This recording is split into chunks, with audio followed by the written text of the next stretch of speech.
चंदगडच्या जनतेच्या पाठीशी कायम राहू। माजी आमदार राजेश पाटील चंदगड येथे सर्वोदय वाचनालयाच्या इमारतीचे भूमिपूजन।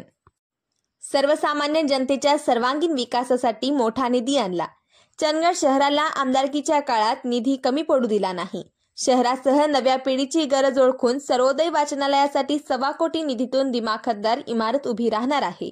याचं समाधान मला असून येत्या काळातही जनतेच्या कामात कार्यरत राहणार असल्याचे मत माजी आमदार राजेश पाटील यांनी व्यक्त केले।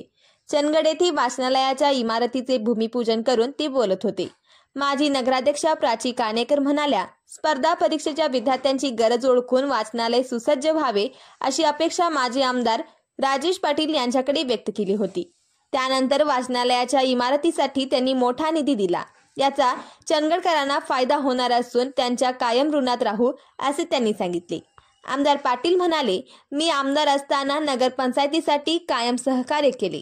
याची जाण ठेवून चंदगडकरांनी आजीचा माजी आमदार झालो तरी या कार्यक्रमासाठी माझी आठवण ठेवल्याचे सांगत आमदार पाटील यांनी ऋण व्यक्त केले। तत्पूर्वी माजी आमदार पाटील यांच्या हस्ते इमारतीचे भूमिपूजन करण्यात आले।